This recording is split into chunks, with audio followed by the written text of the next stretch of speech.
আমরা যখনই আমাদের ফোনের স্ক্রিনের দিকে তাকাই আমরা দেখতে পাই আমাদের ফোনের অ্যাপ্লিকেশনগুলি অনেক অনেক ছোট ছোট দেখা যায় এবং ফোনের যে লেখাগুলি রয়েছে সেগুলো অনেক বেশি ছোট দেখা যায়। আমরা যদি এখানে কর্নারে দেখি তাহলে ব্যাটারি একদম শুধু একটি ব্যাটারি দেখা যাচ্ছে, ব্যাটারির পাশে কোনো রকমের পার্সেন্টেজ কত পার্সেন্ট আমাদের ফোনে চার্জ আছে সেটিও আমরা দেখতে পাচ্ছি না। আর এখানে যখন নোটিফিকেশন প্যানেলটি টেনেছি নিচের দিকে দেখতে পাচ্ছেন এখানে কোনো রকমের সুন্দর দেখাচ্ছে না, আর আইকনগুলো ছোটো ছোটো লেখাগুলো ভালোভাবে বোঝা যাচ্ছে না। আপনি যখনই ফোনের মধ্যে কিবোর্ড অন করবেন কোনো কিছু টাইপ করার জন্য কোনো কিছু লেখার জন্য আপনি দেখতে পাবেন এখানে ভুল হয়ে যাবে, কারণ আপনার ফোনের কিবোর্ডটি অনেক বেশি ছোট, দেখতেও সুন্দর লাগে না। আর আপনি চাইলে আপনার ফোনের কিবোর্ডটাকে অনেক অনেক বড় করতে পারবেন, আপনার ফোনের লেখাগুলিকে বড় করতে পারবেন, আপনার ফোনের অ্যাপ্লিকেশনগুলিকে বড় করতে পারবেন, আপনার ফোনের ব্যাটারি আইকনকে বড় করতে পারবেন। আরও এমন এমন কিছু অসাধারণ ফিচার যেগুলো সম্পর্কে আপনারা কেউ জানেন না, কারণ আপনাদের ফোনে রয়েছে একটি সহজ মোড যেটি আপনি চালু করলে আপনার ফোনের মধ্যে আপনি যে কোনো রকমের মডিফিকেশন করতে পারবেন, ফোনটিকে আপনার অনুযায়ী আপনি সেট করতে পারবেন। তো চলুন বেশি কথা না বাড়িয়ে ভিডিওটি স্টার্ট করা যাক। আমরা আমাদের সবার ফোনের মধ্যে সেটিং দেখতে পাই, এই সেটিং অপশনের মধ্যে চলে যাব। প্রথমত আমরা সেটিংয়ের মধ্যে চলে যাব ডিসপ্লে অ্যান্ড ব্রাইটনেস অপশনে। যখনই আমরা এখানে ক্লিক করব একটু নিচের দিকে যাব, অনেকের ফোনের মধ্যে আইস মোড নামে অপশন থাকে, তারা আইস মোড অন করবেন। আমরা প্রথমত যে কাজটি করব ডিসপ্লে সাইজটাকে আমরা এখানে বড় করব, লার্জ অপশনে আমরা এভাবে ক্লিক করে দেব।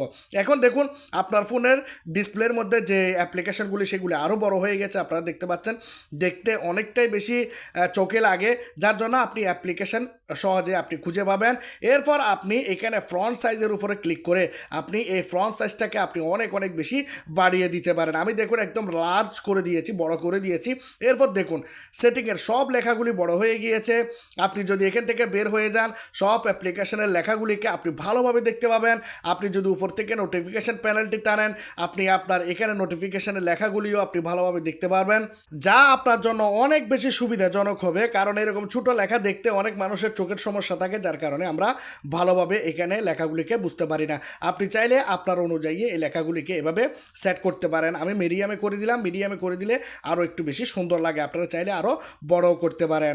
এখন আমরা এখান থেকে ব্যাক গেলাম, ব্যাক যাওয়ার পর এখানে দেখুন নোটিফিকেশন অ্যান্ড স্ট্যাটাস বার রয়েছে, এখানে ক্লিক করে দিলাম। এখানে ক্লিক করে দেওয়ার পর স্ট্যাটাস বার অপশনে ক্লিক করলাম। এখানে দেখুন আপনার ফোনের মধ্যে রয়েছে ব্যাটারি স্টাইল, এই ব্যাটারি স্টাইলে ক্লিক করবেন। আপনি আপনার ফোনের ব্যাটারি স্টাইলটাকে কীরকম রাখতে চান, আমি এভাবে কাট করে রাখতে চাই, আপনি চাইলে সোজা রাখতে পারেন বা লোপ করতে পারেন। আমি এখানে সোজা কাট করে রাখবো। এরপর নিচের দিকে ব্যাটারি পার্সেন্টেজ রয়েছে, এটিকে অন করলাম।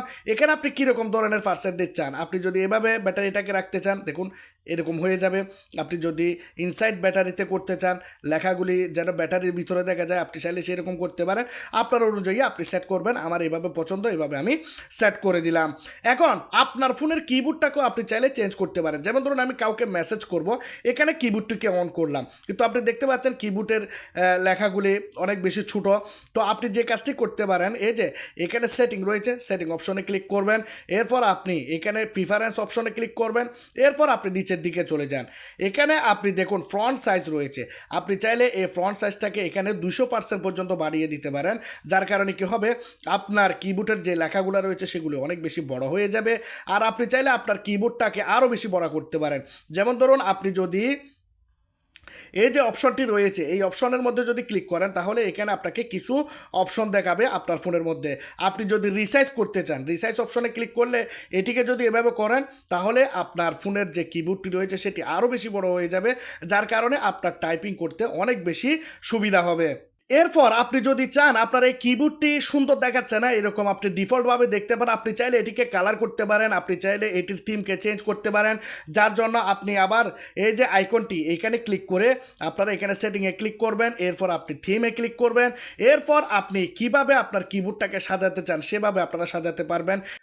দেখুন এখানে হাজার হাজার থিম রয়েছে, আপনারা চাইলে আপনাদের পছন্দ অনুযায়ী ব্যবহার করতে পারেন। আমি যেগুলো একটি ডাউনলোড করে লাগিয়ে দিচ্ছি, দেখুন আপনার কিবোর্ডটি এরকম হয়ে যাবে, দেখতে অনেক বেশি স্টাইলিশ লাগবে এবং যে কেউ দেখলে আপনাকে প্রশ্ন করবে যে আপনার কিবোর্ডটিকে আপনি কীভাবে এরকম করেছেন, অনেকটা বেশি সুন্দর দেখাবে আপনার ফোনের কিবোর্ডটি। আর আপনি যদি আগের মতো ছোট করতে চান তাহলে আপনি রিসাইজে ক্লিক করে এখানে আগের মতো আপনি ছোট করে দিতে পারবেন। এখন আপনারা নেক্সট অপশনের মধ্যে দেখতে পাচ্ছেন নিচে 3টি বাটন রয়েছে। আমরা অনেকে আছে এভাবে বাটন দিয়ে ফোনটাকে আমরা ব্যবহার করে থাকি, কিন্তু আমি আজকে আপনাদেরকে দেখাবো যে বাটন ছাড়া নেভিগেশন স্টাইলে কীভাবে আপনারা আপনাদের ফোনটাকে ব্যবহার করবেন। আইফোনের মতো এখানে কোনো রকমের বাটন থাকবে না, যার জন্য আপনি আপনার ফোনের মধ্যে চলে যাবেন সেটিংয়ে যাওয়ার পর একদম সেটিংয়ের নিচের দিকে গেলে আপনি এখানে দেখতে পাবেন এডিশনাল সেটিং, কিন্তু অনেকের ফোনের মধ্যে সিস্টেম সেটিং নামে দেওয়া থাকে, এরকম আপনারা সিস্টেম লেখা দেখতে পাবেন, তার উপরে ক্লিক করবেন, খুঁজবেন নেভিগেশন খুঁজলে আপনারা এখানে নেভিগেশন স্টাইল পেয়ে যাবেন। এখানে অনেকগুলি স্টাইল রয়েছে, আমি জাস্ট এখানে গিয়ার্সের অপশনের মধ্যে ক্লিক করে দেব। এরপর যে হবে যে বাটনগুলি আমাদের ফোনে রয়েছে সেই বাটনগুলি গায়েব হয়ে যাবে। এরপর আমরা চাইলে নেভিগেশনের মাধ্যমে ঠিক এভাবে ফোনটাকে ব্যাক করতে পারবো, ফোনটাকে ব্যবহার করতে পারবো, যা অনেক বেশি স্টাইলিশ এবং আপনার ফোনটিকে স্মার্ট বানায়। তো আজকের এই ভিডিওটি কীরকম লাগলো জানাবেন। যদি আমার এই দেখানো ট্রিক্স অ্যান্ড টিপসগুলি যদি আপনাদের পছন্দ হয়, যদি ভালো লাগে, তাহলে অবশ্যই আপনারা চ্যানেলটাকে সাবস্ক্রাইব করবেন, ভিডিওটাকে শেয়ার করবেন।